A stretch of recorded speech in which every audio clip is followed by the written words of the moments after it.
The exchange between Richard Blumenthal and Pam Bondi centers on a single, unresolved question: whether Donald Trump influenced the indictment of James Comey. What makes the moment significant is not dramatic confrontation, but the consistent refusal to answer a direct and narrowly framed question. Blumenthal constructs his inquiry methodically, anchoring it in a clear timeline, referencing a public statement by Trump calling for action, and narrowing the scope to a simple issue.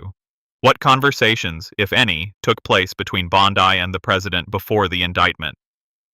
Bondi's response strategy becomes the defining feature of the exchange. Rather than denying or clarifying, she repeatedly declines to discuss any conversations with the president. This distinction is critical.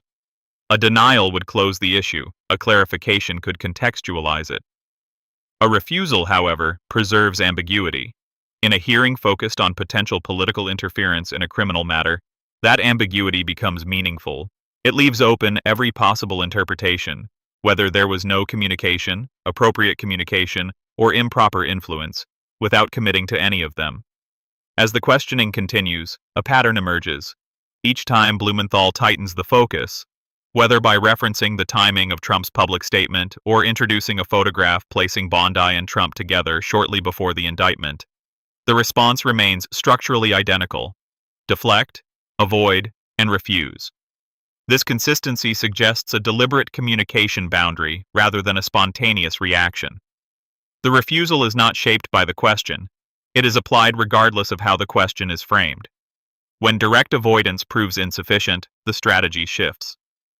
Bondi introduces unrelated political topics, including references to other figures and past administrations, effectively redirecting the conversation.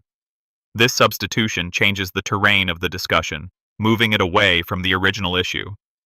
When pressure persists, the tone escalates further into personal criticism of Blumenthal, attempting to undermine his credibility. This progression, from refusal to deflection to personal attack, reveals a layered approach: control the information, then control the narrative. Meanwhile, Blumenthal maintains a contrasting strategy. Rather than expanding outward, he narrows repeatedly, asking the same core question from different angles. This repetition is not redundancy, but pressure. Each unanswered iteration reinforces the central gap. A clear question remains unresolved despite multiple opportunities to address it. The structure of the exchange becomes the story itself, one side seeking specificity, the other dispersing it. At a broader level, the hearing raises fundamental concerns about institutional integrity. The issue is not only whether influence occurred, but whether the system can demonstrate its independence when questioned. The Department of Justice is expected to operate free from political direction, and any suggestion of alignment between presidential statements and prosecutorial action demands transparency. When that transparency is not provided, trust begins to erode. Ultimately, the significance of the exchange lies in what is missing. The timeline is clear: a public call for indictment, a private proximity between key figures, and a formal legal action. Connecting those points is a single unanswered question about communication. The refusal to address it does not resolve the issue, it sustains it.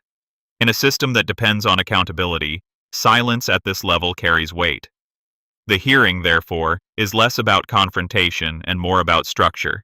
It demonstrates how power responds under scrutiny, how questions can be managed rather than answered, and how ambiguity can be maintained even in a formal setting designed to produce clarity.